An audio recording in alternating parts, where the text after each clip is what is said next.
and welcome to Washington Talk. I'm Eun Cho. Presidents Trump and Moon reaffirmed their pledge to provide a bright future for North Korea after it denuclearizes. Today, we look at the results of the latest US-ROK summit and also discuss ways to produce substantial progress in the upcoming working-level talks between the US and North Korea.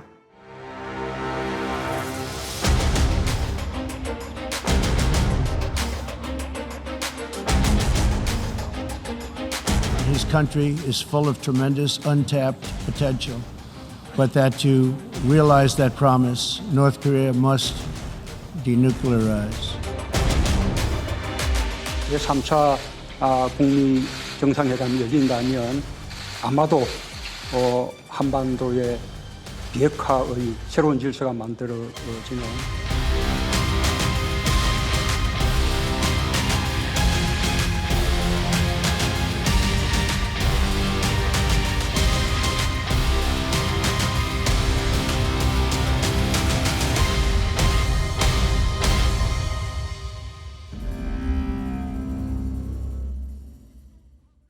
In the studio with me today, Mr. Robert Einhorn, Senior Fellow at the Brookings Institution. Mr. Einhorn served as Special Advisor for Non-Proliferation and Arms Control at the State Department. Also joining me, Mr. Scott Snyder, Director of U.S.-Korea Policy Program at the Council on Foreign Relations. His book, Negotiating on the Edge, focuses on the U.S. negotiating experience with North Korea in the 1990s. Welcome to the program. Thank you. Thank you. Now, Mr. Einhorn, on the sidelines of the UN General Assembly, Presidents Trump and Moon met and discussed ways to denuclearize North Korea. What did you think was the most notable out of that meeting? Well, a few things. One, they didn't talk much about denuclearization, which is fine, because if the United States and the ROK had come closer, a common approach, it would be better to leave that to the working level talks rather than to expose what their position was in public now. But for me, the most notable thing was a comment by President Trump. He says he's reluctant to agree to another summit before he finds out whether the working level talks can make progress. This is quite positive. That was not the approach that President Trump took before Singapore, before Hanoi, where they agreed to go immediately to the leaders' level, ignoring working level talks. So if Trump is serious that we must make progress at the working level before scheduling another summit, I think that's good. Mm-hmm. And as Mr. Einhorn just mentioned, the two leaders didn't delve into specific denuclearization, but they just reaffirmed their previous pledge to not use force on North Korea and to provide bright future after it denuclearizes. What do you think was that? Well, I think it was consistent with the respective themes that the leaders have been emphasizing. For President Moon, the key to the inter-Korean issue is peace. And for President Trump, he really likes the idea of dangling the bright future out in front of Kim Jong-un as a way of trying to move this process forward. But I think also they didn't want to say anything that would give a pretext for North Korea not to come back to talks at this time. There's an expectation that talks will occur, but there's also sensitivities because a date has not been set for the resumption of working level talks. Mm-hmm. And in the run-up to the working level talks, North Korea's chief nuclear negotiator to the six-party talks, Kim Dae-gun, made a statement and urged President Trump to make a bold and wise decision. And he also accused the rest of Washington of wanting to disarm North Korea first, and that it was the United States that didn't keep the agreements from the Singapore summit. So what do you make of Kim Dae-gun's statement? Kim Dae-gun's statement was consistent with what the North Koreans have been saying over the last several months, which is that North Korea, according to North Koreans, have done their part to move negotiations forward. It's up to the United States.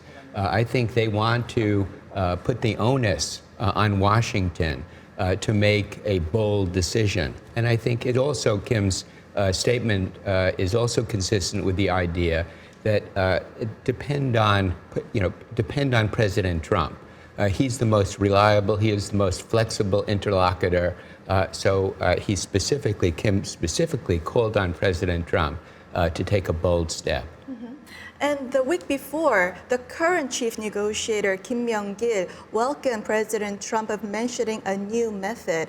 And ever since, there's been interpretations that the new method may be indicating a phased and step-by-step approach. So why do you think there's so much attention to this President Trump mentioning of a new method, both in North Korea and around the world? Well, I think what was really interesting is that the North Koreans were emphasizing welcoming that statement. And I'm sure that President Trump was encouraged to say that as a way of trying to get things back on track. And also as a way of post-Bolton trying to signal maybe some kind of flexibility that may not have been there previously in the U.S. Negotiating position. So I do think that there is a signal there that the U.S. Is ready to take a more flexible, to engage in a more flexible process, but not necessarily compromise on the end goal or final outcome.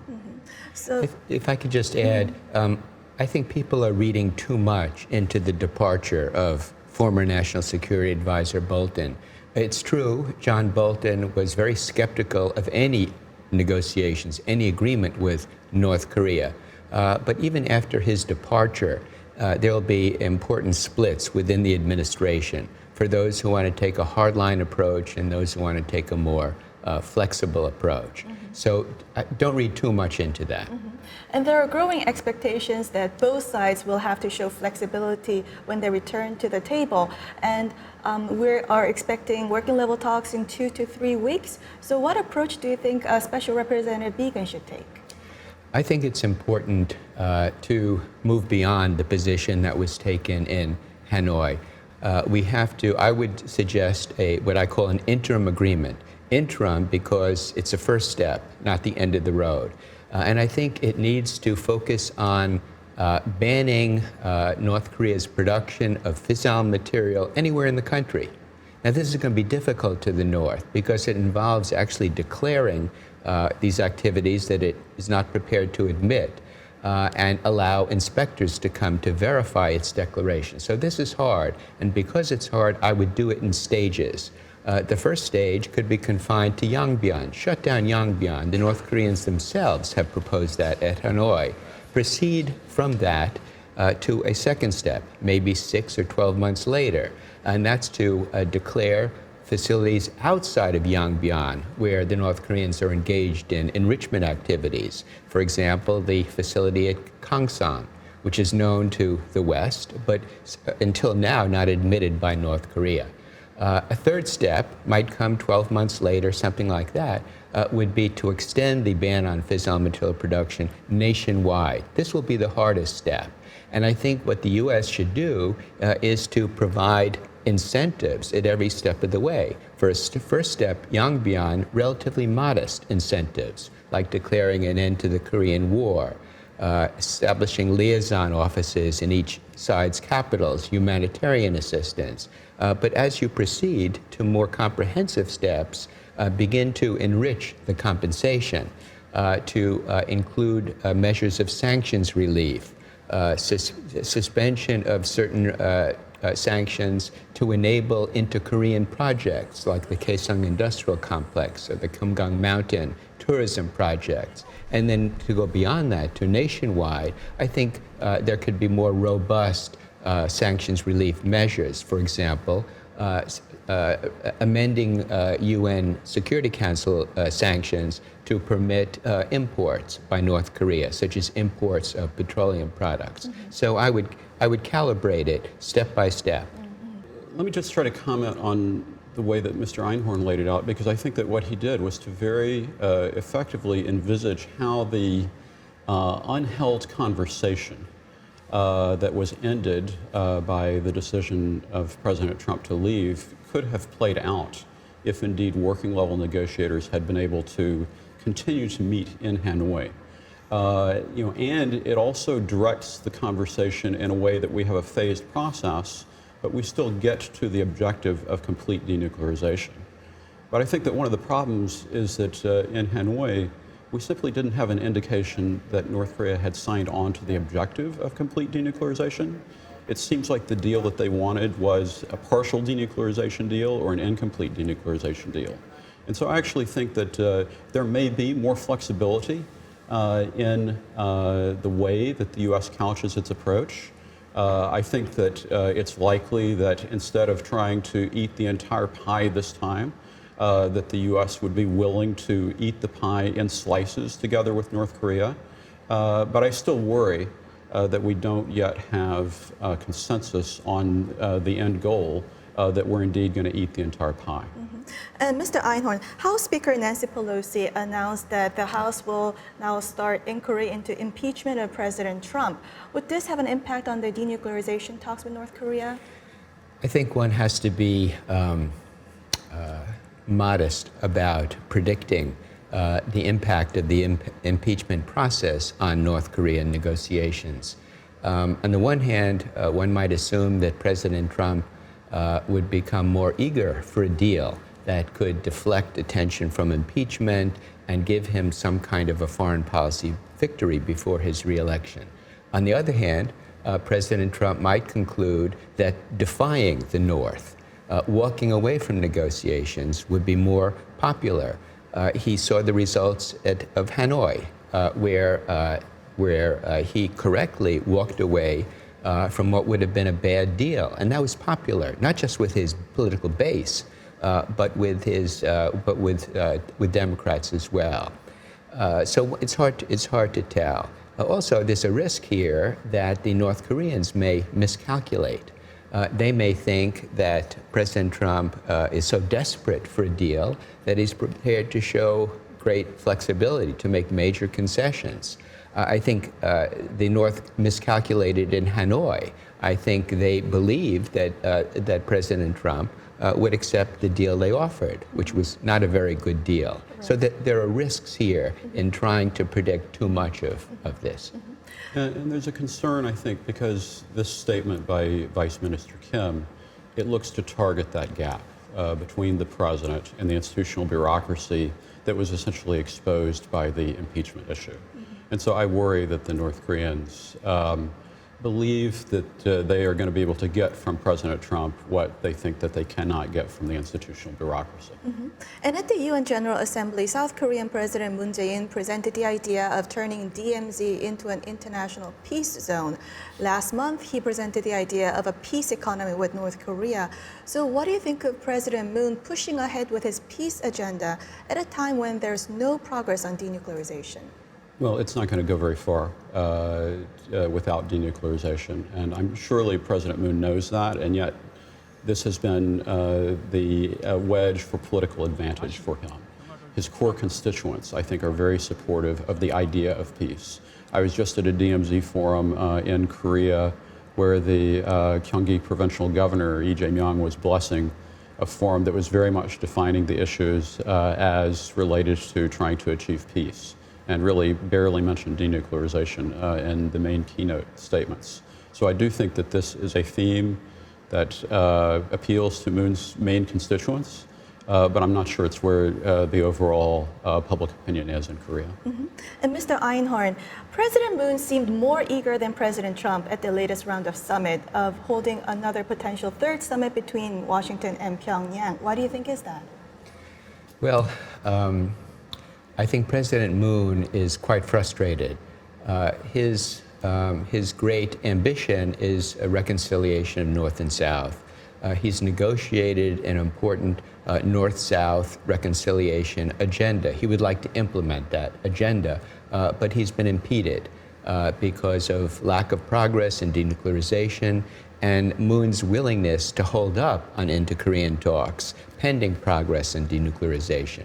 So I think his eagerness for another summit meeting is an indication of his hope that this process can move forward. And in a way, he shares Kim Jong-un's view that Trump is the key rather than the bureaucracy. And so he's looking toward another summit to move the ball forward. Well, we'll have to leave it here and now watch video for our next discussion.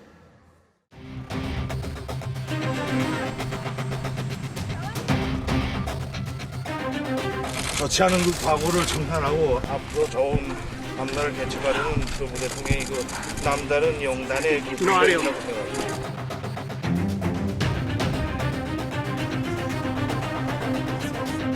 우리 역시 이미 천명한 대로 새로운 길을 모색하지 않을 수 없게 될 수도 있을 것이다.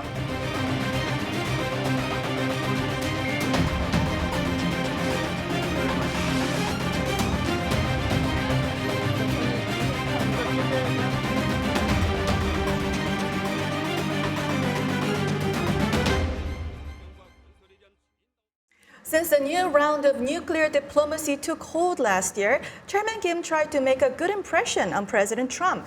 He wrote multiple letters and greeted President Trump at the DMZ on short notice. Meanwhile, North Korean foreign ministry officials continue their fiery rhetoric against the United States. Now, Mr. Snyder, since Hanoi, it appears that Chairman Kim wants to only play the good cop and his officials the bad cop. Why do you think is that? I think it's in part because what the levels negotiation represent for Kim Jong-un meeting with Trump represents legitimation. But working level negotiations for North Korea represent accountability. And basically what North Korea wants is legitimation, but they do not want accountability. They don't want verification. They don't want the hard work that comes with denuclearization. And so if they can get legitimation without accountability, I think that that's a big win for Kim Jong-un. Mm-hmm. And how would you compare Kim Jong-un's negotiating style with his father, Kim Jong-il? Well, the main difference, I think, is that Kim Jong-un has come out in front and therefore in some ways is more exposed than his father.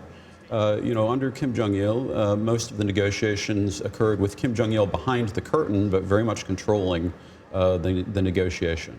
With Kim Jong-un, we see him exposed, we see him meeting with President Trump, we see him actually responding in some cases to media questions, but now he's made a pledge of complete denuclearization, and at least President Trump and Secretary Pompeo are really expecting him to honor that pledge, and if he doesn't, he could be caught out as someone who is not forthcoming in international dealings. Mm-hmm.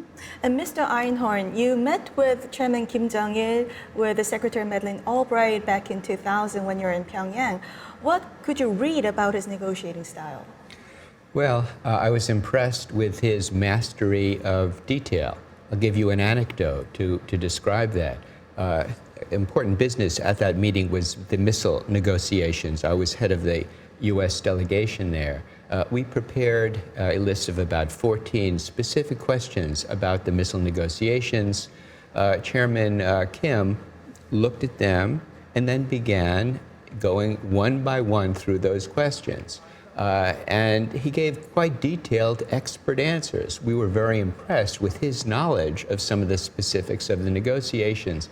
But what was probably more impressive was he skipped over 4 or 5 questions.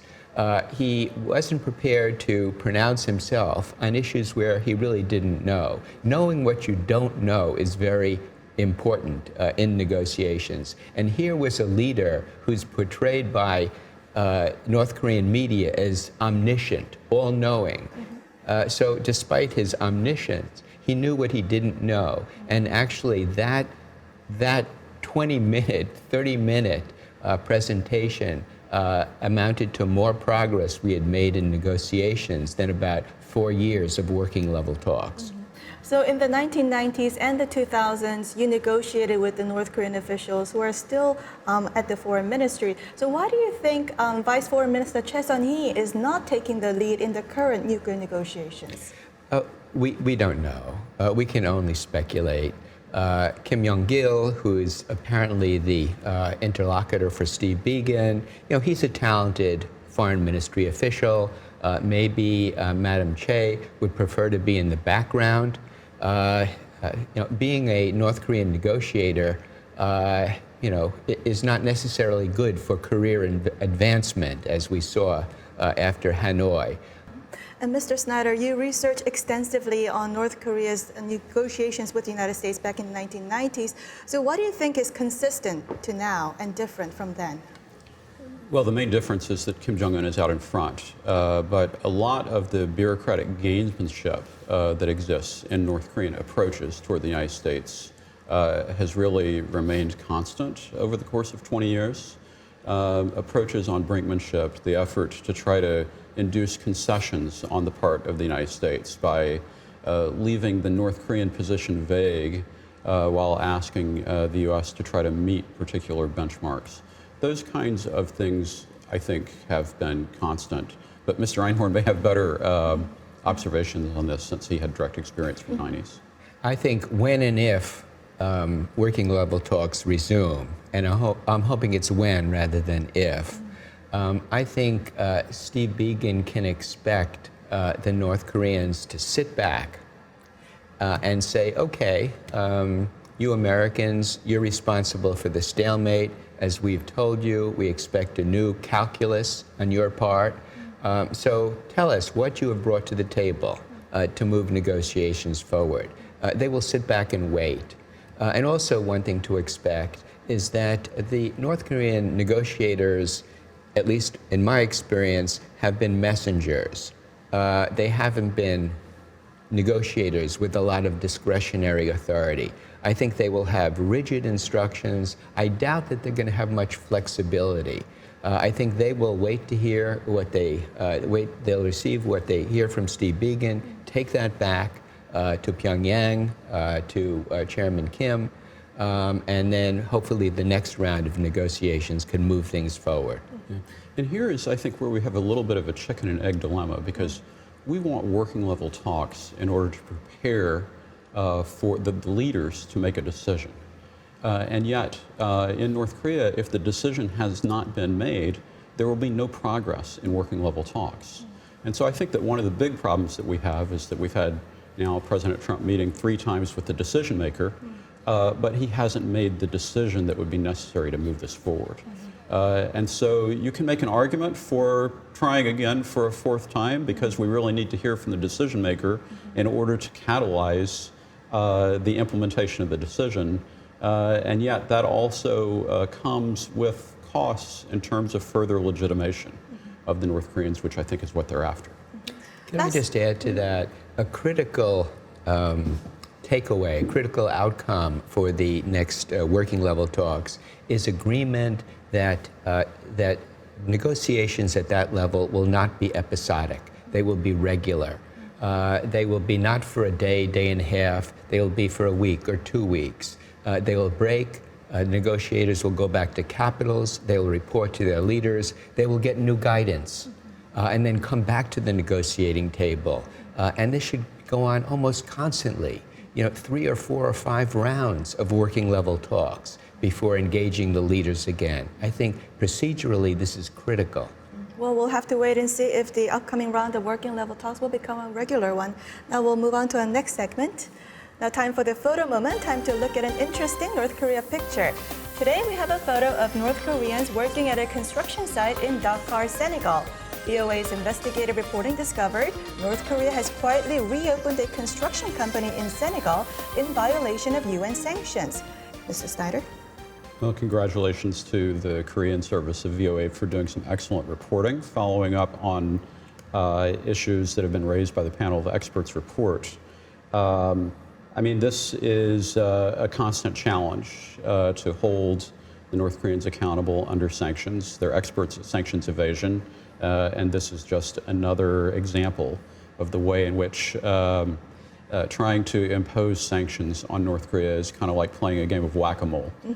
Something always pops up that you didn't anticipate in a different place. Mr. Einhorn? Not much to add to what Scott mentioned. The North Koreans are tremendously resourceful at finding their way to evade sanctions and exporting labor, whether it's labor for restaurants in China or this kind of activity, is an important source of hard currency for the North. And I think we can expect them to continue to be very active in finding these sources of revenue. Well, that's all the time we have for this week. Mr. Snyder, Mr. Einhorn, thank you for joining us. Thank you. Our pleasure. Thank you. And this was Washington Talk from the Voice of America, and I'm Eun Jung Cho. Join us next week for more analysis on North Korea.